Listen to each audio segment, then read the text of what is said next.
Hello, എല്ലാവർക്കും നമ്മുടെ പുതിയ വീഡിയോയിലേക്ക് സ്വാഗതം. നമ്മളിവിടെ ഉണ്ടാക്കാൻ പോകുന്നത് തക്കാളി അച്ചാറാണ് കേട്ടോ.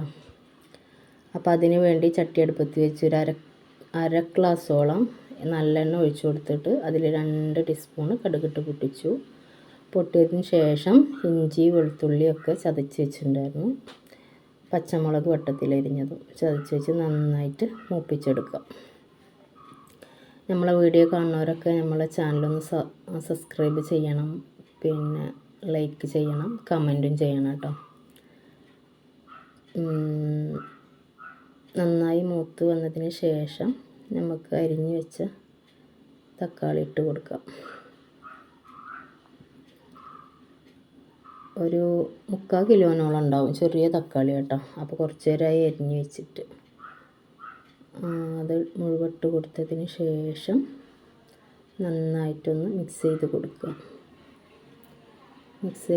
മിക്സ് ചെയ്തതിന് ശേഷം ഒരു 1.5 ടീസ്പൂണോളം ഉപ്പിട്ട് കൊടുത്തിട്ടുണ്ട് കേട്ടോ.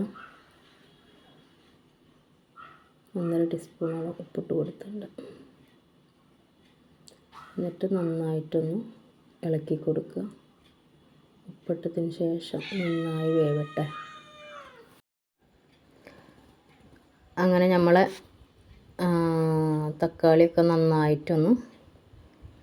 നല്ലോണം വെന്ത് വന്നിട്ടുണ്ട് കേട്ടോ. പകുതി വേവായിട്ടുള്ളൂ, ഇനിയും വേവാനുണ്ട്. അപ്പോൾ ഞാനത് നന്നായിട്ടൊന്ന് മൂടി വെച്ച് കൊടുത്തിട്ട് ഒന്ന് തീ ലോവാക്കി കൊടുത്തിട്ടുണ്ട്. കണ്ടോ, നന്നായി വെള്ളമൊക്കെ വറ്റി വന്നിട്ടുണ്ട് കേട്ടോ. കാരണം തക്കാളിയിലത്തെ വെള്ളമാണ് ഫുള്ള്, നമ്മൾ വേറെ വെള്ളമൊന്നും ആഡ് ചെയ്തിട്ടില്ല. നന്നായിട്ടൊന്ന് കുക്കാവാണ്ട് അപ്പത്തിന് ഞാൻ അപ്പുറത്തെ ഗ്യാസ് നമുക്ക് അത് മാറ്റി വെച്ചു കേട്ടോ. എന്നിട്ട് നമുക്കൊരു 2 ടീസ്പൂണോളം ഉലുവ നന്നായിട്ടൊന്ന് പൊടിച്ചെടുക്കണം. അതിന് വേണ്ടി ഉലുവ വറുത്തെടുക്കാം കേട്ടോ. ഞാനൊരു കൈക്കണക്കാണ് എടുക്കുന്നത്, ടീസ്പൂണൊന്നും എടുത്തിട്ടില്ല. ഒരു 2 ടീസ്പൂണോളം ഉണ്ടാവും കേട്ടോ ഉലുവ. നന്നായിട്ട് നമുക്കൊന്ന് പൊടിച്ചെടുക്കാം. ഞാൻ നമ്മുടെ ഉരലുണ്ടല്ലോ, കുത്തണ ഉരൽ, അതിലിട്ടിട്ടൊന്ന് ക്രഷ് ചെയ്തെടുത്ത് വെക്കുക കേട്ടോ. നന്നായി ഒന്ന് പൊടിച്ചെടുത്തിട്ടുണ്ട്. അങ്ങനെ നമ്മുടെ ചാനൽ ഒരു 200-205 സബ്സ്ക്രൈബ് ആയിട്ടുണ്ട് കേട്ടോ. 1-2 സബ്സ്ക്രൈബ് ആയിരുന്നു. ഇപ്പം അങ്ങനെ 205 ആളായി നമ്മുടെ ഫാമിലി കേട്ടോ. ഒരുപാട് സന്തോഷം. ഞാൻ അത്ര പോലും വിചാരിച്ചില്ല കേട്ടോ, അത്രയെങ്കിലും ആവുന്നു. മാഷാ അല്ലാഹ്. അങ്ങനെ നമ്മുടെ മസാല ഒക്കെ നന്നായിട്ട്, മസാല ഒന്നും ഞാൻ ഇട്ടിട്ടില്ല, വേറെ മസാല ഒന്നും ഇട്ടിട്ടില്ല കേട്ടോ. അത് ഞാൻ വേറെ എണ്ണയിൽ ഇങ്ങനെ മൂപ്പിച്ചിട്ട് ഇടാൻ വിചാരിച്ചു. അപ്പോൾ നമ്മുടെ തക്കാളി നന്നായിട്ട് വഴണ്ട് വന്നിട്ടുണ്ട് കേട്ടോ. ഞാനിങ്ങനെ കുറേ വീഡിയോയിലൊക്കെ അങ്ങനെ കണ്ടിട്ടോ തക്കാളി അച്ചാറെന്ന്. അപ്പോൾ കുറേ ഇങ്ങനെ ഉണ്ടാക്കി നോക്കണം വിചാരിക്കും. അപ്പോൾ ഞാനൊരു കായപ്പൊടി ഒരു 1.5 ടീസ്പൂണ് കായപ്പൊടി ഇട്ടിട്ടുണ്ട് കേട്ടോ. 1.5 ടീസ്പൂണോളം കായപ്പൊടി ഇട്ടു. ഒരു 1.5 ടീസ്പൂണ് നമ്മളെ ഉലുവപ്പൊടി ഉണ്ടല്ലോ, ഉലുവപ്പൊടിയും കൂടിയിട്ട് ഇട്ടിട്ട് നന്നായിട്ടൊന്ന് മിക്സ് ചെയ്ത് വെക്കാം. കുറേ ദിവസമായി വീഡിയോ എടുത്ത് വെച്ചിട്ട് കേട്ടോ. ഞാനിങ്ങനെ ഒരുപാട് പ്രശ്നമുണ്ട്, നമ്മളിങ്ങനെ വോയിസ് കൊടുക്കുമ്പോഴൊക്കെ കുറേ അറിയാത്ത ഒരുപാട് കാര്യങ്ങളുണ്ട് കേട്ടോ. അതുകൊണ്ട് അങ്ങനെ എടുത്ത വീഡിയോ ഒക്കെ അങ്ങനെ നിൽക്കുകയാണ്. ഓരോന്നും ഇങ്ങനെ പഠിച്ച് വരുന്നുള്ളൂ. അതിന് ശേഷം നമ്മളൊരു ഫ്രൈ പാൻ അടുപ്പത്ത് വെച്ചിട്ട് അതിലൊരു 1/2 ഗ്ലാസോളം എണ്ണ ഒഴിച്ചിട്ട് ഒരു 2-2.5 ടീസ്പൂണോളം മുളകും പൊടി, 1/2 ടീസ്പൂൺ മഞ്ഞൾപ്പൊടി, 1 ടീസ്പൂൺ കായം, 1 ടീസ്പൂൺ ഉലുവപ്പൊടിയും കൂടിയും ചേർത്തിട്ട് നന്നായിട്ടൊന്ന് മൂപ്പിച്ചെടുക്കുക കേട്ടോ. മൂപ്പിച്ചതിന് ശേഷം ലേശം നമ്മളെ വിനീഗർ ഒഴിച്ചു കൊടുക്കുക. കയ്യും കണക്കൊന്നുമില്ല, അങ്ങോട്ട് ഒഴിച്ചു കൊടുക്കുക. മോളെ അട്ടിളക്കി കൊടുക്കണം. അപ്പോൾ ഞാനതൊരു 1/2 ഗ്ലാസോളം, ടീസ്പൂണല്ല 1/2 ഗ്ലാസോളം സുർക്ക ഒഴിച്ച് കൊടുത്തിട്ട് ലേശം ബാലൻസിന് പഞ്ചസാര ഇട്ട് കൊടുത്തിട്ടുണ്ട് കേട്ടോ.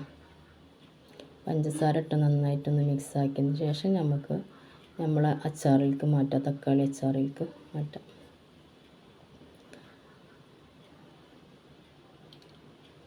അതിന് ശേഷം ഞാൻ ഗ്യാസ് ഒന്ന് ഓഫാക്കിയിട്ടുണ്ടായിരുന്നു കേട്ടോ.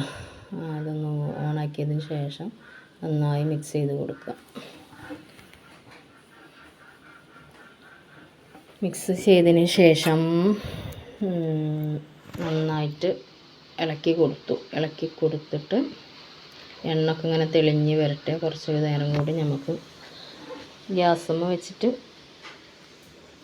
നന്നായിട്ടൊന്ന് കുറുക്കിയെടുക്കാം കേട്ടോ ഒന്നും കൂടി.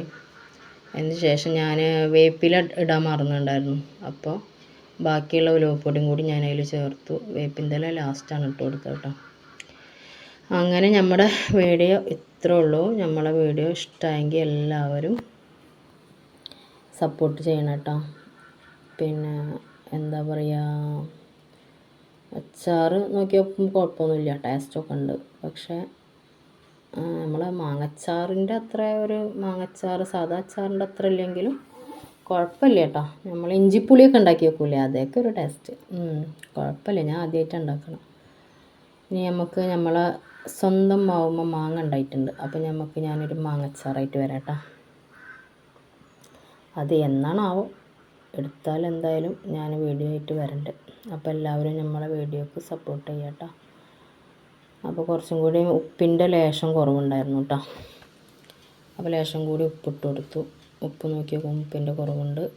എണ്ണയൊക്കെ നന്നായിട്ട് തെളിഞ്ഞു വന്നു. അപ്പം മൊത്തം നമ്മൾ ഒരു ഗ്ലാസ്സോളം നല്ലെണ്ണ ഒഴിച്ചിട്ടുണ്ട് കേട്ടോ. ആദ്യം അര ഗ്ലാസ്, പിന്നെ അര ഗ്ലാസ് ഒഴിച്ച്, അങ്ങനെ ഒരു ഗ്ലാസ്സോളം ഞാൻ നല്ലെണ്ണ ഒഴിച്ച് കൊടുത്തിട്ടുണ്ട്. കുറച്ച് ഇരിക്കണതല്ലേ വെച്ചിട്ട്. ഇവിടെ അച്ചാർ അങ്ങനെ ഇരിക്കുകയൊന്നുമില്ല, എന്നാലും കുറച്ചൊക്കെ ഇരിക്കുമല്ലോ. അതൊക്കെ കുറച്ച് ദിവസം ഉണ്ടാവുള്ളൂ. അച്ചാറൊക്കെ വേഗം കഴിയും ഇവിടെ. അപ്പോൾ ബാലൻസൊക്കെ നോക്കി നോക്കുമ്പോൾ കുഴപ്പമില്ല. അങ്ങനെ ഞാൻ കുറേ വീഡിയോയിലൊക്കെ കണ്ട ശേഷമാണ് ഇപ്പോൾ ഈ അച്ചാർ ഉണ്ടാക്കി നോക്കുന്നത്. അങ്ങനെ നമ്മുടെ അച്ചാറൊക്കെ റെഡി ആയിക്കഴിഞ്ഞ് നമ്മുടെ അച്ചാർ കണ്ടിട്ട് ആർക്കെങ്കിലും ഉണ്ടാക്കാൻ തോന്നുകയാണെങ്കിൽ ഇത് നോക്കിയിട്ട് ഉണ്ടാക്കി വെക്കുക കേട്ടോ. എന്നിട്ട് എല്ലാവരും ഒന്ന് അറിയിക്കുക. അപ്പോൾ നമ്മുടെ വീഡിയോ ഇത്രേ ഉള്ളൂ. ഇനി അടുത്ത വീഡിയോ ആയിട്ട് പിന്നെ വരാം കേട്ടോ. ബായ്. എല്ലാവർക്കും അസ്സലാമു അലൈക്കും.